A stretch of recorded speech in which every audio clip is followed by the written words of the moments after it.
লাট্টু পিকোকে আটকে রেখে তটিনীকে থ্রেট করে কর্ণ চ্যাটার্জি। আর লাট্টু পিকোকে বাঁচানোর জন্য এইবার তটিনী বিজিতকে নিয়ে আসে। বিজিতকে কর্ণ চ্যাটার্জির হাতে তুলে দেওয়ার আগেই তটিনী জ্ঞান হারিয়ে ফেলে। আর এইবার তটিনীকে টার্গেট করে বিজিত। বিজিত তটিনীর দিকে চেম্বার তাক করে। তখনই সেখানে আসে পরশুরাম।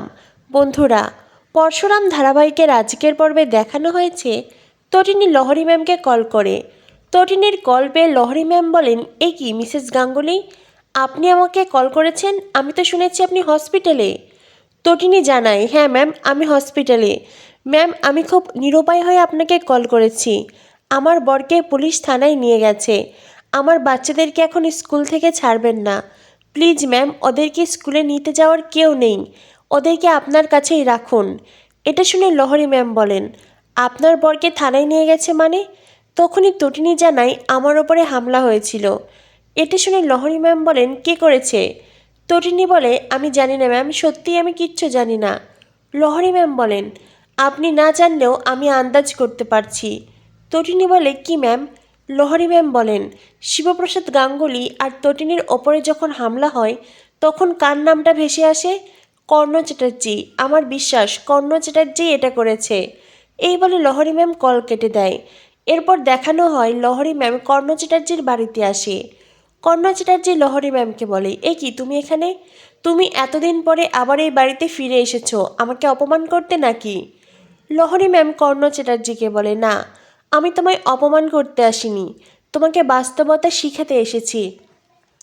যেই বাস্তবতা তোমার পুত্রবধূ তোমার পুত্র তোমাকে বোঝায়নি, সেই বাস্তবতা বোঝাতে এসেছি। আচ্ছা, কি ভাবো বলো তো, আইনটা কি তোমার পৈতৃক সম্পত্তি? কর্ণ চ্যাটার্জি বলে, লহরী। তখনই কাভির বলে, মম প্লিজ, তুমি আমার ড্যাডিকে অপমান করবে না, আমি আমার ড্যাডিকে খুব ভালোবাসি। লহরী ম্যাম বলেন, আমি জানি তো বাবা, তুমি তোমার বাবাকে খুব ভালোবাসো। তবে তুমি জানো তো, এই লোকটা না তোমার বাবা হতে পেরেছে আর না তোমার পিতা হতে পেরেছে। তখনই সেখানে এসে আরাধ্যা লহরী ম্যামকে দেখে বলে, মা মা আপনি এসেছেন? কতদিন পরে এসেছেন এত কষ্ট করে, আসুন না বসুন, কিছু খাবেন। লহরী ম্যাম আরাধ্যাকে বলে, আমি না এখানে খেতে এসেছি আর না থাকতে এসেছি, আমি এখানে একা আসিনি। সবাই অবাক হয়ে যায়। এরপরেই লহরী ম্যাম লাট্টু পিকোকে ডাকে।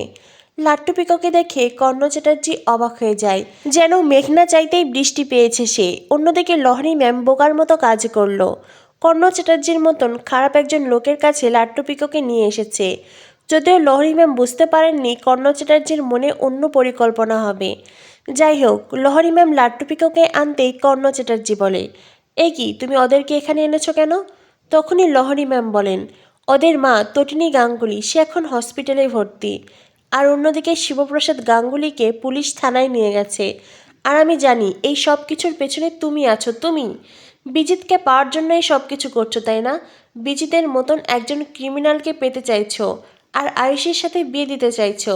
ছি, তুমি কি করে এতটা নিচে নামতে পারো? কর্ণ চ্যাটার্জি বলে, কী সব যাতা কথা বলছো, আমি কিচ্ছু করিনি। লহরী ম্যাম বলেন, হ্যাঁ হ্যাঁ করেছো, তুমিই করেছো। শিবপ্রসাদ গাঙ্গুলির মতন একজন মানুষকে পুলিশ থানায় আটকে রেখেছে আর এই সব কিছু তুমি করেছো। কর্ণ চ্যাটার্জি বলে, এই শোনো, আমার সামনে নাটক করো না, হ্যাঁ একদম নাটক করো না। ওই শিবপ্রসাদকে থানায় আটকে রাখার মতন পুলিশ অফিসার এখনও থানায় আসেনি। ওই সব কিছু নাটক, বুঝলে তো? তুমি জানো শিবপ্রসাদ গাঙ্গুলি কে? লহরী ম্যাম বলেন, শিবপ্রসাদ গাঙ্গুলি একজন সাধারণ মানুষ, আর সেজন্যই তো তুমি তার সাথে এমন করছো। তখনই কর্ণ চ্যাটার্জি বলে, না তুমি জানো না তার আসল পরিচয়, আর সেই জন্যই এই কথাগুলো বলছো। তখনই কর্ণ চ্যাটার্জি বলে, আচ্ছা তুমি কি এইটা জানো তটিনী গাঙ্গুলিকে? কথাটা শুনেই পিকো বলে, তটিনী গাঙ্গুলি তোমার মাম্মি।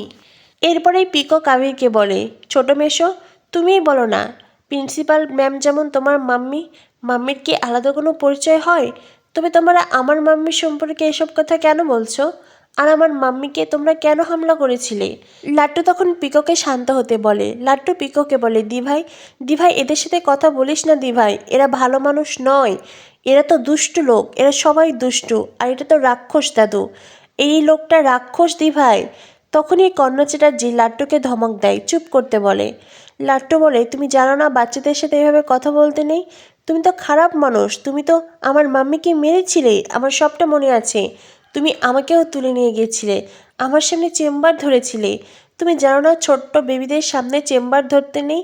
কি করেছি আমরা? হ্যাঁ, আমরা কি করেছি?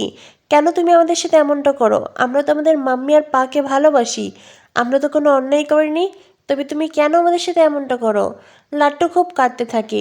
লহরী ম্যাম বলেন, কর্ণ চ্যাটার্জি, তুমি আর মানুষ নেই, তুমি অমানুষ হয়ে গেছো। এই ছোট ছোট বাচ্চা দুটো এই দুপুরবেলা এখনো না খেয়ে আছে, আর এই সব কিছুর জন্য তুমি দায়ী, শুধুমাত্র তুমি। আরাধ্যা বলে, না খেয়ে আছে তাতে কি, আমি ওদেরকে খাইয়ে দেব। লাট্টু পিকো এসো। লহরী ম্যাম বলেন, তার কোনো প্রয়োজন নেই। তুমি হয়তো মাসি, মাসি মায়ের মতো, কিন্তু তুমি তেমন মাসি নও। যাই হোক, আমি লাট্টু পিকোকে খাইয়ে দেব, আমি ওদেরকে নিয়ে যাচ্ছি। তখনই কর্ণ চ্যাটার্জি বলে, আমি যদি বলি তুমি ওদেরকে নিয়ে যেতে পারবে না তো? কথাটা শুনে লহরী ম্যাম বেশ ঘাবড়ে যায়। লহরী ম্যাম বলে, কি বলছো তুমি এটা? কর্ণ চ্যাটার্জি বলে, কবির যাও, বাচ্চা দুটোকে নিয়ে ঘরে যাও। এটা শুনে লাট্টু পিকো খুব ভয় পেয়ে যায়। তারা লহরী ম্যামকে জাপটে জড়িয়ে ধরে। লহরী ম্যাম বলেন, তুমি এটা করতে পারো না, কিছুতেই পারো না। কর্ণ চ্যাটার্জি বলে, আমি তাদেরকে নিয়ে আসিনি, তুমি তো নিজেই নিয়ে এসেছো, আর যখন নিয়ে এসেছো তখন এরাই হবে আমার টোপ। এইবার তটিনী গাঙ্গুলি, শিবপ্রসাদ গাঙ্গুলি বিজিতকে ফিরিয়ে দিলেই বাচ্চা দুটোকে ফিরে পাবে, নইলে নয়, ওরা ততদিন এখানেই থাকবে। লহরী ম্যাম বলেন, না, আমি ওদেরকে বাড়িতে পৌঁছে দেব। আমি যখন একবার ওদের সুরক্ষার দায়িত্ব নিয়েছি, আমি আমার দায়িত্ব পালন করব। কর্ণ চ্যাটার্জি বলে, লহরী, তুমি নিজেও জানো আমি আমার স্বার্থের জন্য ঠিক কতটা নিচে নামতে পারি। তুমি তো বলো আমি হার্টলেস, তাই না? এখন বেশি কথা বলো না, বাচ্চাদের রেখে চলে যাও।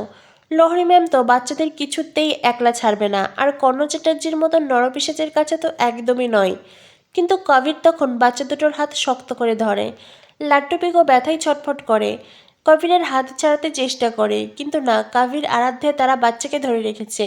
আর অন্যদিকে কর্ণ চ্যাটার্জি লহরী ম্যামের হাত ধরে টানতে টানতে তাকে সদর দরজার বাইরে করে দেয়। এটা দেখে লহরী ম্যাম স্তম্ভিত হয়ে যায়। কর্ণ চ্যাটার্জি বলে, সরি লহরী, দ্বিতীয়বারের মতন তোমাকে বাড়ির চৌকাঠের বাইরে পাঠালাম। কি বলো তো, এছাড়া আমার কিচ্ছু করার ছিল না, তুমি তো জানোই আমি হার্টলেস। সরি। এ বলে কর্ণ চ্যাটার্জি দরজা লাগিয়ে দেয়। এরপরে শিবপ্রসাদের সাথে কর্ণ চ্যাটার্জির কথা হয়। যদিও লহরী ম্যাম প্রথমে ফোন করেছিলেন একবার, তবে কর্ণ চ্যাটার্জি শিবপ্রসাদকে বলে, বিজিত লাহিড়িকে ফিরে পেলে তবে লাট্টু পিকোকে তোমরা ফিরে পাবে। এটা শুনে শিবপ্রসাদ বলে, এই কর্ণ চ্যাটার্জি, তোমার ছেলে কাবিরকে বলো আমার ছেলের ওপর চিৎকার না করতে, আমি কিন্তু তোমার ছেলে কাবিরকে তুলে এনে সেই দেব। কর্ণ চ্যাটার্জি বলে, কিচ্ছু করতে পারবে না তুমি, কিচ্ছু নয়। আগামী পর্বে দেখানো হবে তটিনী নার্সের ছদ্মবেশে বিজিতকে নিয়ে এসেছে। তখনই তটিনী মাথা ঘুরে পড়ে যায়, তটিনী জ্ঞান হারিয়ে ফেলে। অন্যদিকে তখনই সেখানে উপস্থিত হয় পরশুরাম। বিজিত যখন তটিনীর দিকে চেম্বার চালানোর জন্য চেম্বার তাক করে রেখেছে, তখনই পরশুরাম বিজিতকে অ্যাটাক করবে। পরশুরাম ধারাবাহিকের পরবর্তী আপডেট পেতে আমাদের সাথেই থেকো। ধন্যবাদ সবাইকে।